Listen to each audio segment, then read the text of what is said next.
Teacher Talking Sports, what it does, what do, how we live. From 2003 to 2019, Edwin Jackson pitched 17 seasons in the big leagues, won 107 games, made 318 starts. But what most people remember about him is that he pitched for 14 different teams in the big leagues. That is a major league record.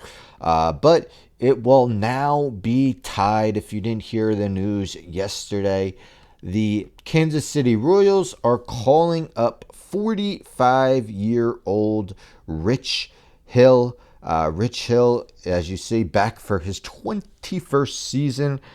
Hill is reportedly being called up by the Royals per MLB.com's Ann Rodgers. And not just that, but he is scheduled to start today for Kansas City. So if things don't change, after today, he will become the second player to ever play for 14 teams in his big leagues. Now, if we look at all the teams he's played for, he started with the Chicago Cubs. That came in 2005. He actually pitched 4 seasons for them. His other teams, the Baltimore Orioles, the Boston Red Sox, the Cleveland, then known as the Indians, the Los Angeles Angels, the New York Yankees, the Oakland Athletics, the Los Angeles Dodgers, the Minnesota Twins, the Tampa Bay Rays, the New York Mets, the Pittsburgh Pirates, and the San Diego Padres. Those are each of the 13 teams he has pitched for.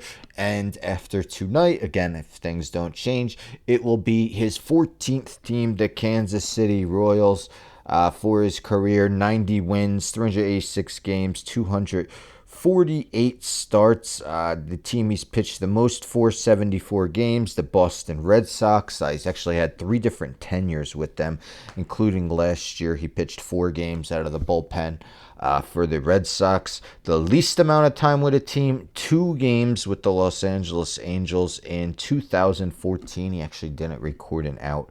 He gave up a hit and 3 walks in those 2 games. So, yes, Rich Hill, 45 years old, turned it on March 11th. So he's been 45 for more than 4 months now. Joining the Kansas City Royals, his 14th MLB team, was drafted by the Cubs way back in 2002, so 23 years ago. What I'm interested about is, let me see. The Kansas City Royals are on the fringes of the playoff race, but then again, not really. It's going to take quite a bit. They're 49-52, so they're 11 games out of the AL Central. They are 4.5 games out of the 3rd wild card spot. And there's 4 teams they would need to jump just to get to... 5 teams they need to jump in order to have one of those wild card spots. So it's not looking likely. Hill pitches today. He would have one more start 5 days from now before the All-Star break. Let's say he pitches pretty well in both those games and a team decides to trade for him to, with the Royals likely out of the playoff hunt, maybe. We'll see where they are in about a week's time. But let's say that they decide that they're going to sell off some pieces. Rich Hill goes to his 15th team. I'm kind of hoping for it, to be honest with you. Not that I root against the Royals, but it would be kind of cool to see Rich Hill traded to his 15th team, which would mean that he would have played for exactly half the teams currently in the majors. But anyhow, don't forget to subscribe. Tell a friend to subscribe. Like the video, share the video, hit the bell for notifications. I'm out.